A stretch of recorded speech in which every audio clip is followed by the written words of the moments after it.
Today I want to talk about the 3 books that helped me open up in therapy. It's tough out here, and the stuff that I realized about myself I think would be easier to talk about if I say it through the books that I've read. So I hope it's helpful to you, and let's get into it. So the first book I wanted to talk about is What You Are Looking For Is in the Library by Michiko Aoyama. This follows a bunch of people who are trying to find their path in life. They feel a little bit lost. They all have an idea of what they want, but the way that they think they're going to get there may not be the way that it actually happens. This book was super relatable to me.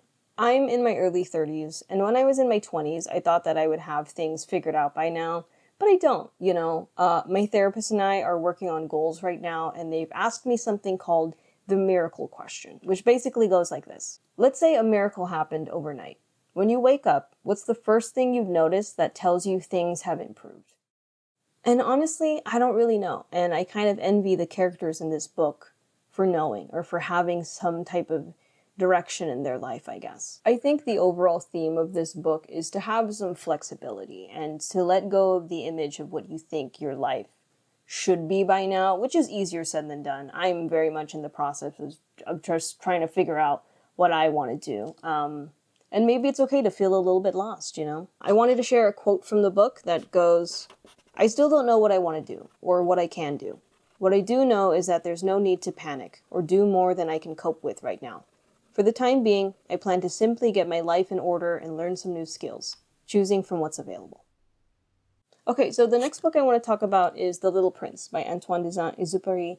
I want to specifically talk about a part of the book where the prince meets a fox and they have a conversation about taming. I'm going to highly paraphrase it. So the prince asks the fox, "Do you want to be friends?"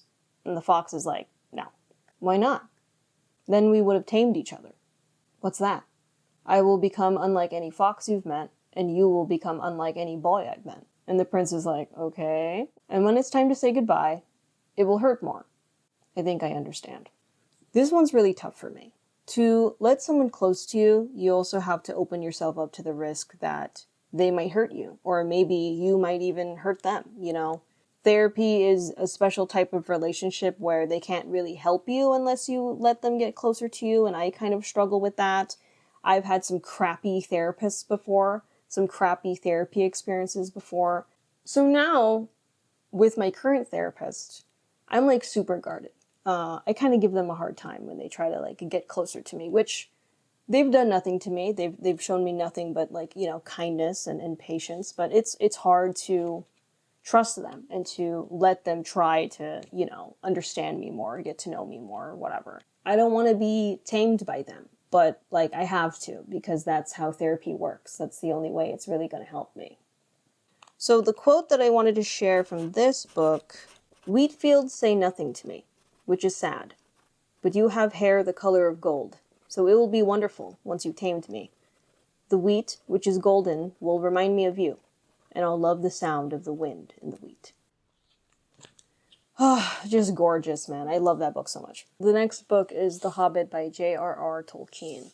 Bilbo just kind of enjoys his quiet life at home. He likes to sleep and eat and read and just, smoke a little bit. And he does have a little sense of adventure in him, but he doesn't really admit it to himself. And as the book goes on, he grows a lot and changes to a point that when he comes back to the Shire, he's different than a lot of the other hobbits. It reminds me of a saying they have in Australia. "We're not here to fuck spiders." If you think about it, there's all types of dangerous animals and bugs in Australia, so it would be pretty hard to try to do it with one of those. So you might as well do whatever else you came there to do. Throughout The Hobbit, Bilbo has to get out of his comfort zone in order to survive this adventure. He constantly misses home, and in order for them to get the treasure that's laying inside the mountain, he has to be brave and do things he's never done before. Therapy is a lot like that for me. We're not here to have fun. I have to open up and do uncomfortable things and say things I haven't told anybody else. It's tough. And hopefully at the end of it, I can be, somewhat changed as well. A quote I want to share from the book is, "We are plain, quiet folk and have no use for adventures. Nasty, disturbing, uncomfortable things. Make you late for dinner." So yeah, that's all the books. Hopefully one of these resonated with you. I think it's important to talk about stuff like this because therapy is so expensive and inaccessible to so many people that if this video was helpful to one person, it's worth it to me, you know? If there's any book you've read that helped you learn something about yourself or helped you learn something in therapy, please share it in the comments. Maybe we can all help each other out a little bit, you know? Anyways, in the meantime, please take care of yourself, and I'll see you next time.